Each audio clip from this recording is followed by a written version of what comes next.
Hi guys, hello and welcome to Bilalism World Cup Series. Today, we all saw what happened in the Pakistan versus Afghanistan game.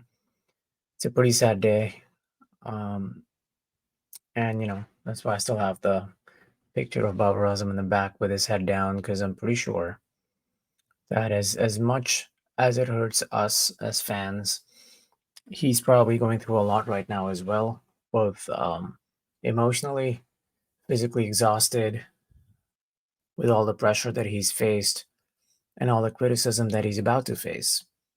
It's it's a tough day for everybody, and I took my time in making this video because I wanted to see some reactions. There have been all kinds of reactions, uh, and I actually want to show you guys one of those reactions that I saw.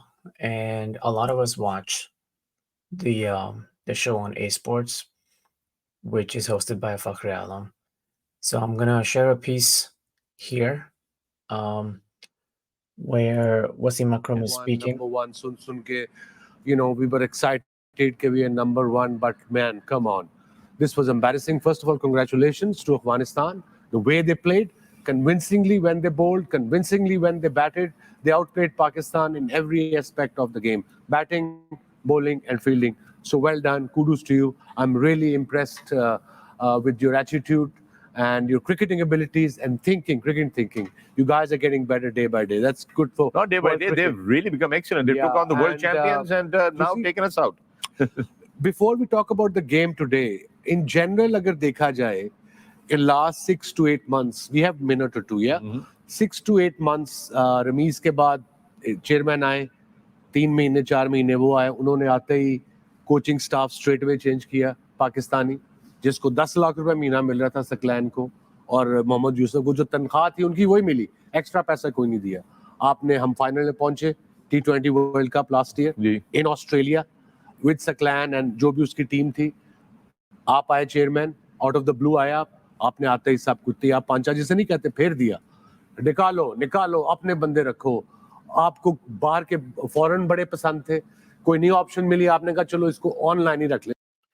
So, yeah, here's what I don't understand. I completely get the frustration that Wasim Akram has here. Right, I get it, and he's speaking on behalf of a lot of us. That why would the new chairman come in and do this, do that, blah blah blah. But these problems that we're seeing with one-day cricket or with the one-day team, I think first what we need to do is we need to understand that right now we're very emotional. We need to come out of the emotions and then sort of start thinking in a very objective and clear, organized manner. That one, he's talking about two different formats, right?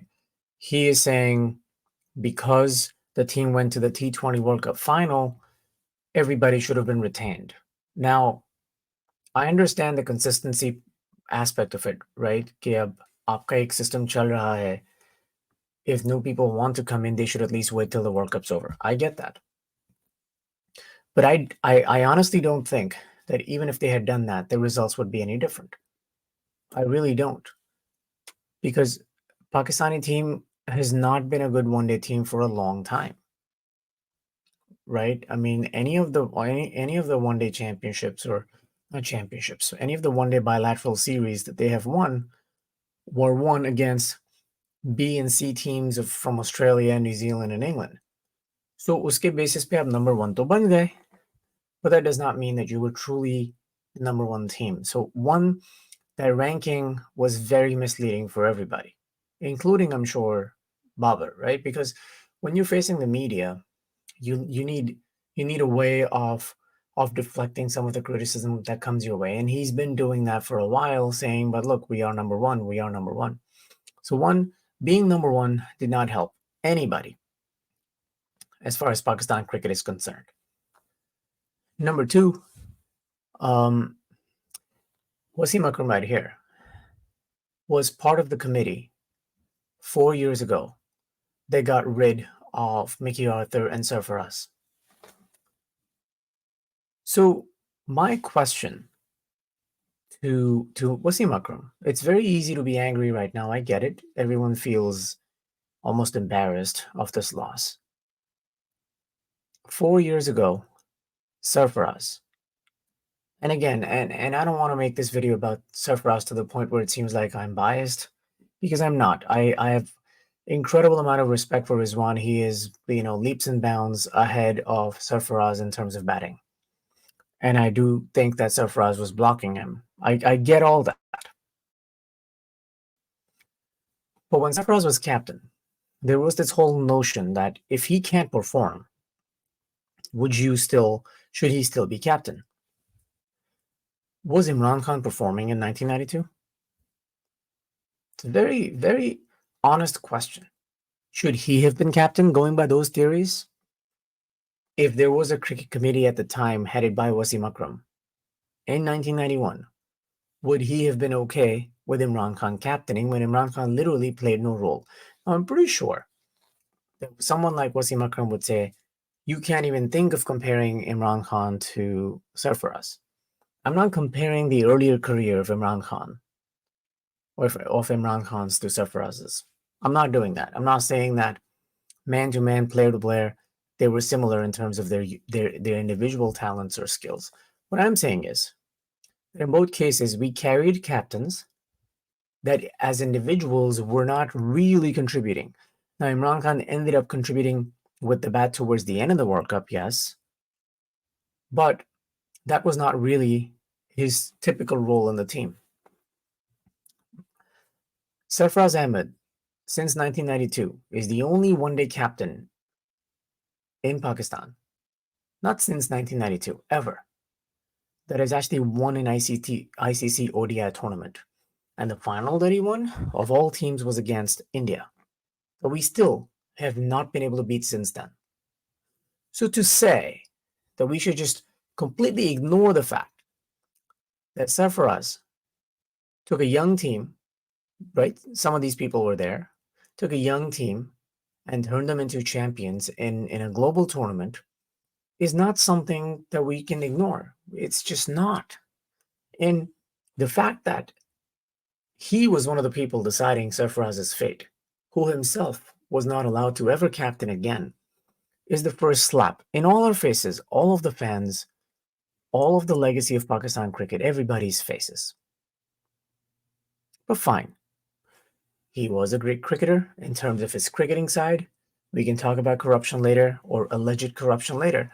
But fine, he made his decision at the time and he wanted to remove Sarfaraz because in his opinion, and Misbah's opinion, because Misbah was also in charge of that committee who, very conveniently himself became the coach and the selector afterwards. In their opinion, Sarfaraz was not a good captain. And they picked Babar Azam. Okay? These guys picked Babar Azam as captain of all three formats. They didn't say, okay, Babar, you're going to have T20 captaincy. For now, Sarfaraz is going to continue as one-day and test captain. And in 4 years, which would have been right now, in 4 years after the next World Cup, because we do need to give Sarfaraz one World Cup, so he takes the lessons he's learned in 2019, where he almost made the semis with the team, and apply them to 2023 in India, familiar conditions to where he has, been raised in terms of his cricketing life. We want to give him that chance. So he takes these learnings into that World Cup. He's going to be young enough, and you become his deputy for the next 4 years. You learn as much as you can from him, right? And then Sarfaraz retires or steps down after that World Cup, handing you the captaincy. But that is not what we opted for, because we never opt for that, right? Because when we dislike someone, we just want them gone. We can't even see their faces. We can't even think about the team, how the transition should take place. We never planned for those things. So we gave all this power to Babar, a young guy with unbelievable amount of potential, who we all think and probably agree that he is probably going to go down as the greatest Pakistani batsman ever. But what we did was we gave him the responsibility of managing three formats. And in those three formats, we mostly gave him T20s to play and very few ODIs to prepare for the World Cup, hardly any tests. They're still a terrible test team. They are a terrible ODI team. They are a very good T20 team. And the foundation of this T20 team was, by the way, laid by Sarfaraz, right? He was the captain that was keeping the team number one, plays one bad series, and boom, boom, boom, gone. So now we're in this mess. And Wasim Akram wants to talk about how when the government's changed, the chairman's changed, and all that. I don't disagree with him. I really don't. But he is deflecting. He is not understanding, and he's completely running away from the main point here. And the main point is that the captain that's in place right now was someone that they all wanted to put in place, including Misbah. Now he's talking about Misbah here, that he agrees with Misbah's fitness standards, and it worked. When he says it worked, when did it work? Again, not saying fitness is a bad thing. Fitness is very important, and that's clearly missing. But when he says things like it worked, when Misbah was coach, the team sucked. He had to step down, right? So when did it work? The only time this team has actually done something big was one as coach was under Mickey Arthur. So to say that he was useless is wrong. Was it wrong to hire him as an online coach or online team director? Yes, I agree. That is a terrible idea. Najam Sethi fell in love with him, and he just somehow wanted Mickey Arthur's name attached to the team.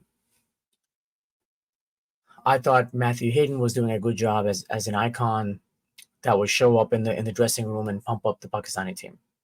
But at the same time, that was T20s. T20s and ODIs are completely different animals. And obviously, Wasim Akram knows that. Or maybe he doesn't because he didn't play too many T20s. I don't know.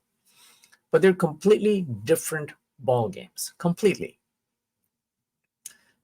And what we're seeing here is that we simply have not been prepared for this format. I mean, you look at the Indian team. You look at Rohit Sharma. Rohit Sharma has been preparing Kuldeep Yadav to become a permanent ODI player or bring him back into the ODI setup for a while, right? They had a one-day series right before the World Cup against Australia. And what did they do? They did not play Kuldeep. They did not want to expose him. He specifically said that I don't want to overexpose Kuldeep because he's going to play a big part in the World Cup. And look at the games that they have played. Kuldeep has played a big role in pretty much every single game. It's not that Rohit Sharma is some super genius captain. He's not. We've known that. He couldn't even figure out when Shaheen pitches the ball in the right area and swings it in how to play it. Couldn't. He knew exactly it was coming, but he still couldn't do it. And it's not that he's all of a sudden become a better player. Shaheen is not pitching the ball in the right areas. That's why Rohit Sharma is now able to get past that weak session he has at the beginning, and then he's unleashing his talent. But coming back to Kuldeep, the reason that has worked for Rohit is because he had a very clear plan. He watched all the bowlers he has. He knew exactly what kind of talent he possesses in the team. Whatever missing parts were there, he worked on them in the last 3 years, gave multiple people chances, whether it's Shreyas Iyer, whether it's Ishan Kishan. He allowed them to play in all these different series, and they sat out. Kohli sat out, Rohit Sharma sat out regularly, and he let them develop. He let them feel that the game is entirely dependent on them. And once that worked, he knew that, okay, now that I have 2 or 3 different choices, I'm going to pick whoever is the best. He really wanted Surya Kumar Yadav to be a good option, but that hasn't worked out for them yet. You never know. Maybe they're going to bring him into the semifinals, and he's going to do something crazy there. But what we are seeing with Pakistan is not a surprise. But that's the part I am not getting in any of your reactions either, fans. Why are we surprised? I mean, every single time we've played Afghanistan in the past, even full strength, we have gotten out of jail towards the end, right? Naseem Shah worked out in the last one day we played against them. So this is not a surprise. We could see this coming from a mile away. Now the question is, we have been here for a while. Why would someone like Babar not see it coming when we could see it coming? I don't know. I really don't have a good answer. But what I can tell you guys is, and I know a lot of you probably watch all kinds of YouTube channels, vloggers, media personalities, cricket journalists like Sabera Pasha, and a bunch of others. Caught Behind. Rashid Latif definitely speaks well to a lot of these points. But Dr. Nomaniaz, he does not. He's even though he's played some cricket, but in my opinion, he's not really. He doesn't really have a good cricket mind. And there are plenty of others, right? A lot of these people are going to react. But what I would like to suggest to you guys is that don't buy into what Wasim Akram is doing here. Please don't buy into that. This is pure, simple deflection. He's speaking about these things as if they've never happened before. What happened in 2003 when they got destroyed with all their talent and experience against a young Indian team? They scored 270 and thought, oh, wow, that's enough. They were so out of touch. They had no idea that 270 was not going to be enough on such a small ground on a flat track. They didn't even try to get 300 in that game. India came and they easily finished the game. Then you have what happened in 2007. Yeah, 2007. And Zamam was there. And Zamam, when it comes to one-day games outside of the World Cups, he probably was the best one-day captain Pakistan's had. But in World Cups, terrible. So we're talking about after 1992, 1996, Wasim Akram was captain. Pakistan couldn't get past quarterfinals, and there were allegations of match fixing. 1999, Pakistan probably had its best ever one-day team. They lost to Bangladesh, they lost to India, and then they lost to Australia in a completely one-sided final filled with controversy of match fixing. Wasim Akram comes out and says, I'm a very satisfied man after the final. Why? Why are you so satisfied? You telling me that in your entire career, when the moment came that you had the best team, you lost in a terrible final performance and you're a satisfied man? Really? No wonder people don't respect any of the things you've done because of the way you speak about the team that you were so honored to lead. Then after that was the 2011 World Cup, where Shahid Afridi, even before going, he said that this is at least a semifinal team. I never liked him saying that, because once you set up your mind that we're a semifinal team, that's probably as far as you're going to go. And that's basically what happened. But that team tried. But there was Misbah there was Yunus Khan there. Those people couldn't play in India either. They couldn't chase down 250 under pressure.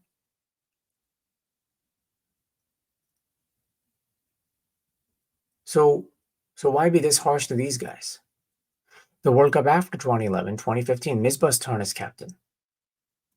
Couldn't beat Australia, couldn't be competitive in that game, couldn't bat, couldn't score. All his 50s that he used to score in other ODIs, he couldn't replicate them. Couldn't get the team out of jail when he needed to. Failure. Then came 2019, right after 2017, when Sarfaraz had won the Champions Trophy. In 2019, the only reason Pakistan did not go to the semis was because of that first game terrible performance against the West Indies. Even then, they came back, and they only missed out because of run rate. Even then, they beat New Zealand, finalists. They beat England, finalists. They beat South Africa. I was actually there at Lord's when that happened. Lucky enough to be watching the game from the crowd. And that guy was dropped? Out of all these captains that I just talked about, Sarfaraz was dropped? Really? Guys, I love Rizwan. And I know that had Sarfaraz stayed, Rizwan's career would have been affected. I know. But maybe the way was to force him to play Rizwan as batsman in the team instead of pushing him out. We destroyed our ODI team the day we dropped him as captain. I don't care if the captain of the team does not know how to bat or bowl, but if he knows how to take those 10 guys and win games, which we're struggling with right now with Babar, it's not Babar's fault that he is not captained enough ODI cricket growing up to make these tough decisions. It's not his fault. He's trying, but this is all he knows. He just can't get out of some formulas that he has in his head and be flexible and be dynamic in situations. He just can't. It's just not him. But these guys wanted him to be captain. Misbah, when he had all three roles, wanted Babar to be captain. And they wanted him to have a lot of power. Why? Just because Imran Khan once had power and somehow by fluke we won 1992? What is wrong with these guys? We did not win the 1992 World Cup because Imran Khan had a lot of power. We won that World Cup because Australia beat West Indies at the right time. And then we played two good games, semi-final and the final. Pakistan was not the best team in the World Cup. That team is not a template to be followed for anything. That team was a complete failure in that World Cup until Australia beat West Indies. I don't know in what world we're living, but the fact is that if you really think about it, Pakistan has never been a good World Cup team. Maybe in 1987. I didn't follow cricket close enough at the time. I was only 5 years old to really know how the 1987 World Cup was in terms of performance for Pakistan. But 1992, failure. We just got lucky. 1996, failure. 1999, best team, but we were so good that we wanted to fix games allegedly. And then we went ahead and we destroyed ourselves in the final.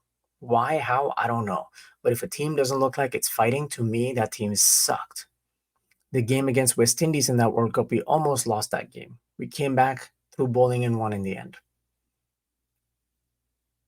The game against Australia was a close game. The game against South Africa, we lost. We lost to India. We beat Zimbabwe. We lost to Bangladesh. Then we beat New Zealand in the semifinal.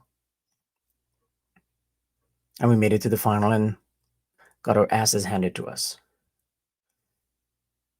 We have never been, guys, we have never been a good one-day team. Maybe in the 1990 World Cup, 1999 World Cup, you can say for a few months we were good, but we have never been a good World Cup team ever in one days.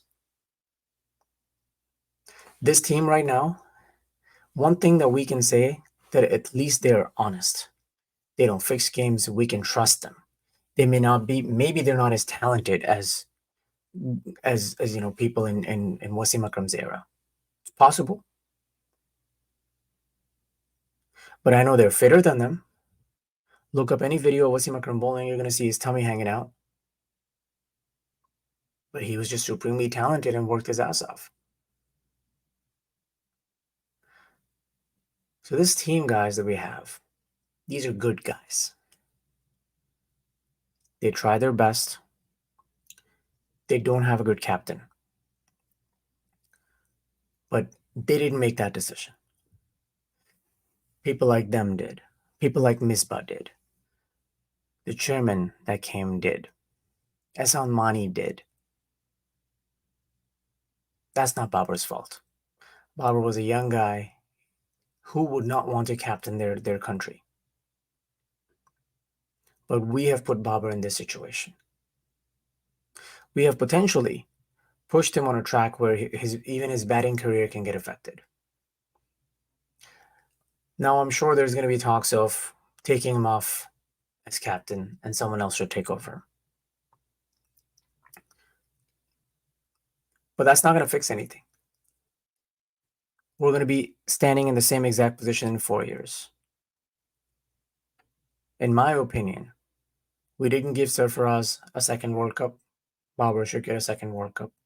I know that sounds crazy, guys, but this revolving door policy of, okay, you get a World Cup, you don't win, get out. You get a World Cup, you don't win, get out. That doesn't work. In fact, I can't remember one captain ever going from one World Cup to another in Pakistan, except technically Wasim Akram, 1996 to 1999. No, zero result in the end in both. Yet he is the greatest, right? He is going to now decide who should be the captain. Give me a break, guys. Give me a goddamn break. Whereas the fact is, this guy right here, he's our captain. He works his ass off. He doesn't have a good team, and he's not a great captain. But he works very, very hard.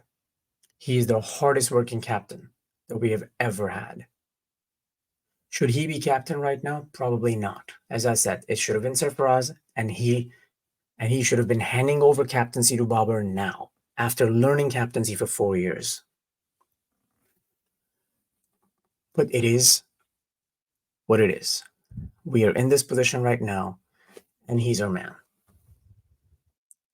And we're going to back him. We have to back him. It's not just about supporting your team when they're winning World Cups and they're going to the finals and going to the semis. No. Loving your team is about being there for the team, especially when you have honest people running them, honest people trying to win games for you. This guy right here deserves love and respect. And if he wants to step down, so be it. I do not think anyone should force him to step down from captaincy. Maybe they can have captaincy courses for him. Maybe they can have, some legendary captains from other countries come and talk to him and inspire him. But no one in Pakistan, in my opinion, has the stature to tell Babar Azam that we're going to drop you from captaincy. Absolutely not. And if that must be done, if Babar is being stubborn, then there, maybe there's another way of approaching this. But if he wants to captain, I don't think we should touch him, because I don't know what the consequences of that move will be. This guy is very, very, very important for branding, for inspiration, and for a simple fact that now that he's gone through this, there should be some lessons that he's learned. But if he happily wants to give away that power to someone else, like Rizwan or Shaheen, that's great. But I'm going to leave you guys on this note. I have this strange feeling that we might be seeing Sarfaraz back as captain of the test team. But I guess we're going to see how that works out. But guys, please don't forget to subscribe and like this video. Liking this video really helps, and people with similar interests can see this. Subscribing to the channel is going to help you keep track of all new videos that are coming out. This was fantastic, guys. Thank you for watching the video. Please leave me some comments and suggestions on how I can make this content better. I just want to be this brutally honest person that can speak about cricket.